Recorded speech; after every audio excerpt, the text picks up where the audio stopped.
அக்கா, ஊருக்கு போயிட்டு வரோங்க. போன் போடுங்க அப்பப்ப. சரி சத்யா, நீ மறந்துடாதண்ணா. போய் நீயும் போன் போடு. நம்ம பழகுனது என்னமோ கொஞ்ச நாளா இருந்தாலும் என்னவோ எனக்கு நீ கூட பிறக்க தங்கச்சி மாதிரி. உன்னை தங்கச்சி மாதிரி தான் நான் நினைச்சேன். ஆனா திடீர்னு நீ போவேன் நான் எதிர்பார்க்கல. அண்ணே, ஊருக்கு போயிட்டு வரோம், போன் போடுங்க. அப்பப்ப மறந்துடாதீங்க. பாட்டி, நாங்க ஊருக்கு போயிட்டு வரோம். நான் சரிப்பா, நல்லபடியா போயிட்டு வாங்க. வீட்டுல அம்மா அப்பா என்ன சொல்லுவாங்களோ கேட்டு நடந்துதுங்க. என் மருமகெல்லாம் வீட்டு வாசல வெளியே தாண்ட மாட்டா. அப்படிதான் இருந்தேன்.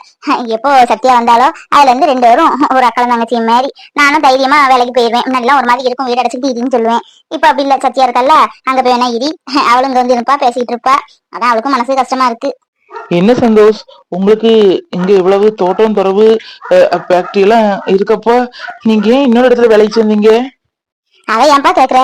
ஊர்ல எங்களுக்குன்னு செல்வாக்கு வசதி வாய்ப்பு, எங்களுக்குன்னு ஒரு பேர் இருக்கு. இவங்க அப்பாதான் ஒரு நாட்டாமே. இவனுக்கு என்ன நான் செய்யலன்னு கேளு. எல்லாம் அவனுக்கு பிடிச்ச படிக்க வச்சேன். அவனுக்கு என்னென்ன வேணுமோ வாங்கி கொடுத்தோம். எல்லாமே நல்லாதான் செஞ்சோம். இப்ப கூட இடையில ஒரு ரியல் எஸ்டேட் இது தொடங்க போறேன்னா சரி ஆரம்பிச்சு கொடுத்தோம். நல்லா வாப்பான்ட்டு எல்லாம் விருப்பத்துல பண்ணோம். கல்யாணம் ஒண்ணு எங்க விருப்பத்துல பண்ணலான்னு பேசணும். அது குத்தமாப்பா. அதுக்கு சத்யாவன் கூட்டிட்டு இங்க வந்துட்டான். 10 நாளா அவங்க அப்பா அந்த பாடு. ஹார்ட் அட்டாக் வந்து ரொம்ப முடியாம ஆயிட்டாரு. இந்த டாக்டர் தான் சொன்னாரு, கொஞ்சம் மைண்ட் ரிலாக்ஸுக்கு எதுவும் வெளியூருக்கு கூட்டிட்டு போங்க.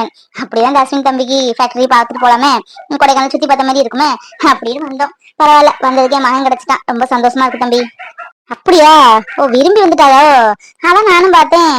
முகத்தை பார்த்தா 2 பேரும் நல்ல பணக்காரத்து பிள்ளை மாதிரி இருக்காங்களே, இங்க வந்து இப்படி கஷ்டப்பட்டுட்டு இருக்காங்களேன்னு நினைக்கவும் செஞ்சேன். சரி, நம்ம வேலையை 1000 இருக்கு, இல்ல ஊர் கதை இருக்குந்தே பேசாம இருந்தேன். அவன் பாட்டு பிடிச்ச வாழ்க்கை தான் முக்கியம்னு பெத்தவங்கள நினைச்சு பார்க்காம வந்துட்டான். நாங்க படுற பாடு எங்களுக்கு தான் தெரியும். அவங்க அப்பாவுக்கு எவ்வளவு தூரம் ஐசியூல இருந்தாங்க 2-3 நாள். அப்புறம் தான் தேடி எடுத்து கூட்டிட்டு வந்தோம். பிள்ளைங்க இப்போ இந்த காலத்துல அப்படிதான், அவங்கவுங்க சந்தோஷம் தான் முக்கியம்னு நினைக்காங்க. பெத்தவங்க எல்லாம் ஒரு பொருட்பாடு மதிக்கவே இல்லை. ஆனா என் பிள்ளைலாம் அப்படி இல்லம்மா. நான் என்ன சொல்லுறேன் அதுதான் கேட்பான். இந்த கல்யாணம் ஆகி 6 வருஷத்துக்கு ஆகுது. நான் சொல்லதான் இவன் கேட்பான். இப்ப கூட ஒரு தொழில் நான் சொன்னேன் பண்ணுடானா சரிம்மா அப்படின்னு நல்லபடியா பண்ணிக்கிட்டு இருக்கான். மருமகளும் அப்படிதான், நல்ல பிள்ளை. பிள்ளைங்க எப்பவுமே பெத்தவங்க பேச்ச கேட்டா நல்லாதான் இருப்பாங்க. சத்யா இல்லாம எனக்கு ஒரு கையே உடைஞ்ச மாதிரி இருக்கும். சத்யா போற இடத்துல நல்லபடியா இருக்கணும். என்னம்மா, இங்க பாருங்கம்மா, உங்களுக்கு புத்திமதி சொல்லக்கூடிய அளவுக்கு எனக்கு வயசு காணாது. புத்திமதியும் நினைச்சுக்காதீங்க.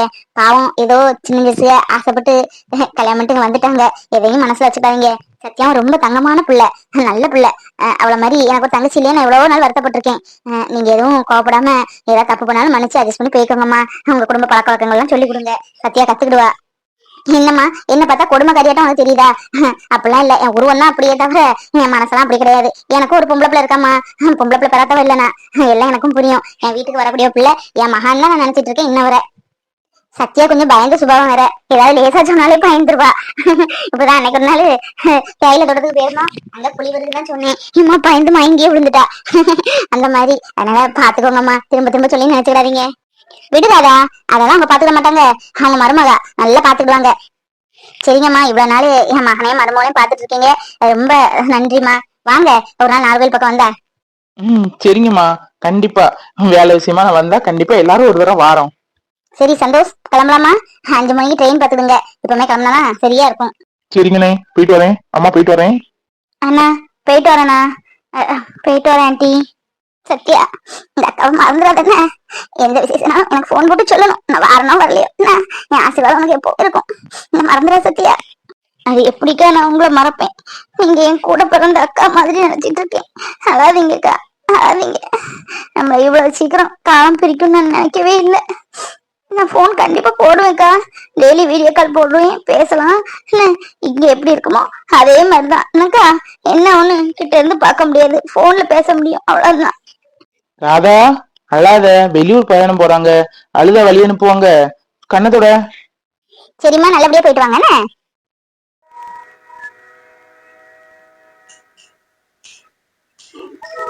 மருமக நல்ல பிள்ளை பத்தியா. பக்கத்து வீட்டுல உள்ளவங்களும் இவ்வளவு தூரம் அழுதாங்கன்னா ஆகப்பட 10-20 நாள் தான் பழக்கம். இதுலயே அவங்க இவ்வளவு தூரம் அழுதாங்கன்னா அப்ப எவ்வளவு தூரம் நம்ம மருமக நல்லபடியா நடந்திருப்பா. நம்ம மருமக பாவம் நல்ல பிள்ளை. என்ன இப்பெல்லாம் உதவி தெரிஞ்சு நம்ம கல்யாணம் பண்ணி வச்சுக்கலாம். என்ன மீனாட்சி? ஷோ, தலை வலிக்குப்பா, கொஞ்சம் பேசாம இருக்கீங்களா? ஏமா தலைவலிக்கு விக்ஸ் 50 இருக்கு, போடுதியா? மீனாட்சி, ஊர்ல போய் சீக்கிரம் ஜோசியரை பார்த்து நல்ல நாளை குறிச்சு கல்யாணம் மாதிரி சிம்பிளா வைக்கணும் இல்லையா? ரிசப்ஷன் மாதிரி நல்லா பெருசா எடுக்கணும். எல்லாரும் நம்மள என்னமோ நினைச்சிட்டாங்க, பையன் விட்டு போயிட்டான் அப்படி இப்படி, இந்த சொத்தெல்லாம் யாருக்கோ என்னமோ, ஊர் எவ்வளவு வதஞ்சு பேசிட்டு இருந்து அதெல்லாம் முடிக்கிற மாதிரி அவங்க மூக்குல விரல வைக்கிற மாதிரி இல்ல பெருசா நடத்தணும். என்ன என்னங்க அதெல்லாம் அங்க போய் பாத்துக்கலாங்க. இப்பவுமே கனவு கண்டுட்டு இருக்காங்க, பேசாம இருங்க. அத்தா இப்படி எல்லாம் பண்ணுவார் நான் கனவுல கூட நினைச்சு பார்க்கல. அவரு வீட்டை விட்டு போன அப்புறம் கூட எங்கேயோ கோவத்துல தனியா போயிருக்காருன்னு நினைச்சோம். ஆனா பாரு, இந்த சத்தியமையும் கூட்டிட்டு வந்திருக்காரு. நம்ம எல்லாம் மறந்துட்டாரு. அவருதான் அப்படி பண்ணாருன்னு பார்த்தா இந்த அத்தை வேற என் மருமகன் கொள்ளது மாதிரி இருக்கு என்ன உயிரோடி. அத்தான கல்யாணம் பண்ணி சந்தோஷமா ஊட்டி போகணும் கொடைக்கானல் போகணும்னு நினைச்சிருந்தோம். சரி இங்க வரும்போதாவது அத்தான் கிடைச்சிட மாட்டாரா அப்படின்னு நினைச்சிட்டு வந்தேன். இப்படி ஆயிட்டு நமக்கு நீ கல்யாணமே தேவையில்லை. அத்தான் இல்லாத வாழ்க்கை நமக்கு வேண்டவே வேண்டாம். பாவம் ஐசா அழுதுட்டு இருக்கா போல இருக்க. என்ன சொல்லி இருக்க ஆறுதல சொல்ல. ஐசுங்க உட்காருமா. எதுக்கு நின்னுட்டே இருக்க? நீங்க பண்ண ரொம்ப ஓவருமா. அவளுக்கும் அண்ணனுக்கும் தானே கல்யாணம் பண்ணதான் முடிவு பண்ணிருந்தீங்க. அவன் மனசுல ரொம்ப ஆசையை வளர்த்துட்டா. நானும் ஏதோ நினைச்சேன். அவ வரும்போது என்னெல்லாம் என்ன பேசிட்டு வந்தா தெரியுமா? இப்ப கல்யாணம் ஆனது இல்லாம நீங்க வேற அவளை மருமகன் கூப்பிடுறவளுக்கு இவ்வளவு கஷ்டமா இருக்கும். யோசிச்சு பாத்தீங்களா இதெல்லாம்? என்ன தெரியா என்ன பேசிட்டு இருக்க? நான் ஆசைப்பட்டு அவளை கூப்பிட்டு இருக்கேன். எல்லாம் தலை எழுத்து இவளையெல்லாம் மருமகன் வாயால கூப்பிடணும்னு.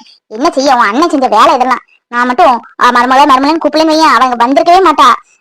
அவ சிலு நிக்கா உங்க அண்ணன்கிட்ட. நான் மருமகன் நண்பா பேசினாதான் ரெண்டும் அந்த இடத்த விட்டு கிளம்பி இருக்குங்க. இல்லாட்ட நான் அங்கிட்டே இருக்கேன்னு அப்படின்னு சொல்லியிருப்பாங்க. எனக்கெல்லாம் தெரியும். அப்ப ஐசு பாவம் இல்லம்மா. நிச்சயதார்த்தான வந்துட்டு கல்யாணம் பண்ணி இவ்வளவு ஆசையா இருந்தேன். இவளா என் கடைசியா மைனியா வரணும். நீங்க அவளை மருமகனும் இல்ல எப்படியோ கூப்பிட்டு போங்க. நானும் அவளை மைனின்னு கூப்பிடவே மாட்டேன். எனக்கு அவளை ஆரம்பத்திலே பிடிக்காது. கண்ணு கொண்டு பிடிக்காது. மூஞ்சும் ஆளும். திவ்யா நான் மட்டும் என்ன ஆசைப்பட்டா கூப்பிட்டு இருக்கேன். பேசாம இரி. அவ சொல்லதுக்கும் அவன் சொல்லதுக்கும் எல்லாம் ஆமாச்சாமி போட்டுட்டு போயிட்டே இருப்போம். நம்ம ஊர் வரட்டு, நம்ம வீடு வரட்டு, அதுக்கப்புறம் தெரியும் நான் யாருன்னு. என்கிட்டயே இவ வேலையை காமிக்கா பாரு.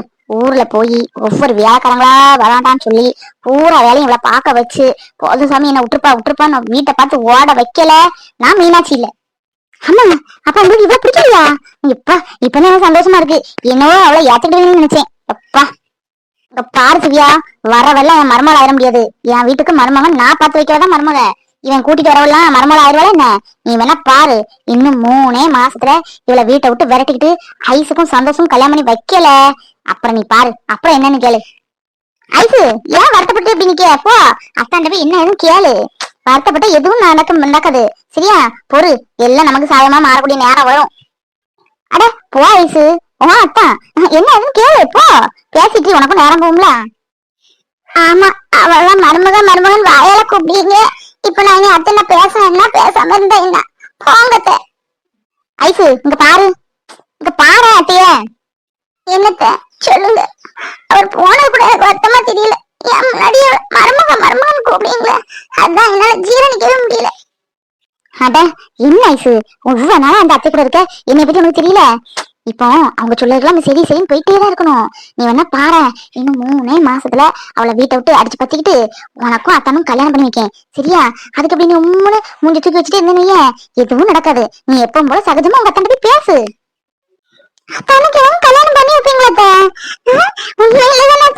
விளையாட்டு இல்லையே. இதுல எல்லாம் விளையாடணும் ஐசு. சந்தோஷ்க்கு யாருக்குமே 2 தாரம்னு ஜாதகத்துல சொல்லியிருக்கு. அது சரிதான்.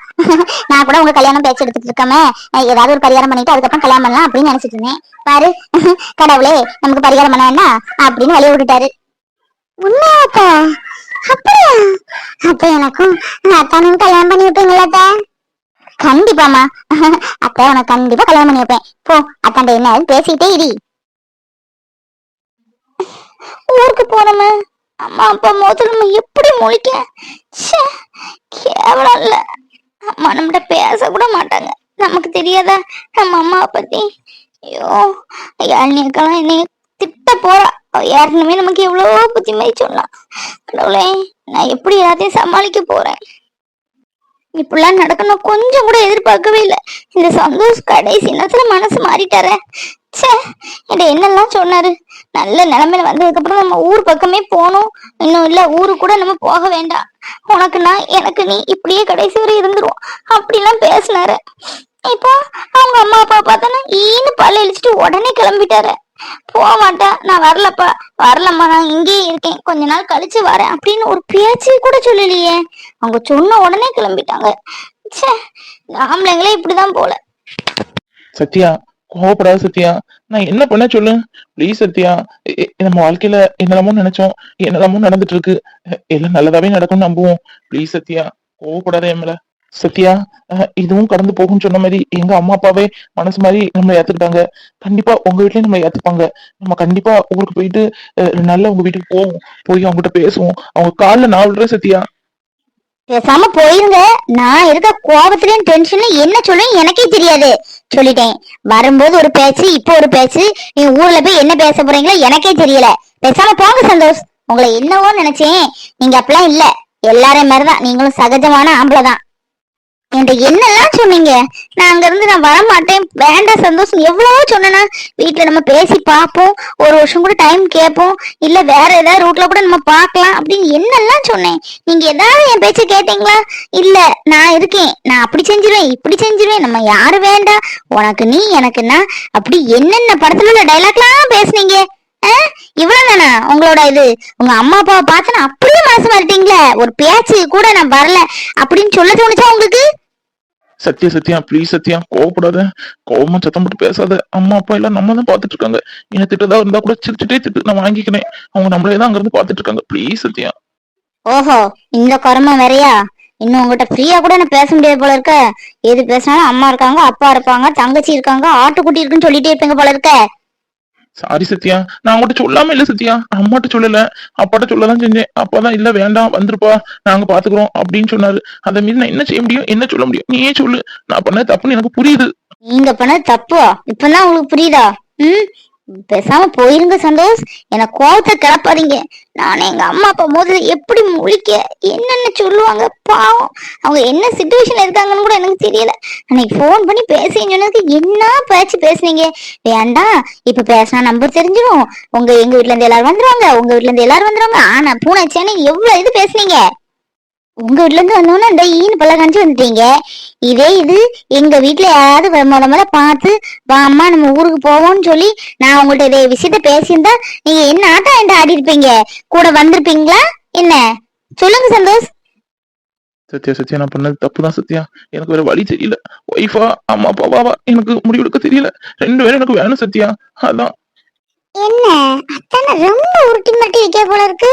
கண்ணுலே கடற்களி அடிவா போல இருக்க. விட மாட்டேன் பாரு. சத்யாவா ஐசுவா பாத்துரும் ரெண்டுல ஒண்ணு. அந்த பக்கத்துல ஒரு குரங்கு இருக்கு பாருங்க, ஈன்னு பல்ல காமிச்சுக்கிட்டு அத போ சொல்லுங்க. என்னடா இந்த மாதிரிலாம் என்கிட்ட நீ பேசுறதே இல்ல. சோகமாவே முகத்தை வச்சிட்டு இருக்க.